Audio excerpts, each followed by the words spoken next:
Afghan border के नजदीक रूस क्यों कर रहा युद्धाभ्यास? किस देश ने लगाया इजरायल पर झूठ फैलाने का आरोप? तानाशाह किम जोंग का मार्शल प्लान क्या है? वैश्विक तनाव से जुड़ी खबरों के लिए देखिए टॉप 9 वॉर जोन विशेष। नॉर्थ कोरिया की सेना ने रक्षा विकास प्रदर्शनी में अपनी ताकत दिखाई। किम जोंग की मौजूदगी में तानाशाह की सेना के जवानों ने मार्शल आर्ट के हुनर दिखाए।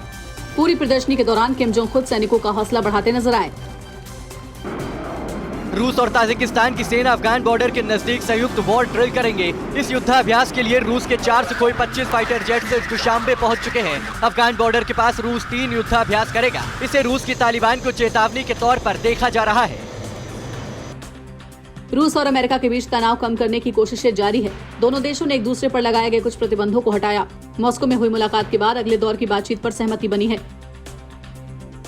चीन ने अमेरिका पर अपनी शक्तियों के दुरुपयोग का आरोप लगाया है। यूएन में चीन ने कहा है कि अमेरिका अंतर्राष्ट्रीय नियमों की अनदेखी कर पावर पॉलिटिक्स कर रहा है। यूएन में चीन के प्रतिनिधि ने कहा कि अमेरिका की लाख कोशिशों के बावजूद उनका देश तरक्की कर रहा है। इस्लामिक रेवोल्यूशनरी गार्ड कॉर्प्स और ईरानी सेना की मिलिट्री ड्रिल की तस्वीरें सामने आई हैं। रेगिस्तानी इलाके में की गई ड्रिल में मिसाइल एयर डिफेंस सिस्टम का इस्तेमाल किया गया। नए रडार और होवित्जर भी नजर आए। ईरान ने इजराइल पर छवि खराब करने का आरोप लगाया है। संयुक्त राष्ट्र की जनरल असेंबली में ईरान ने कहा कि इजराइल ईरान को लेकर झूठ फैला रहा है। इजराइल के पीएम नफ्ताली बेनेट ने यूएन से ईरान के परमाणु कार्यक्रम पर रोक लगाने की मांग की थी।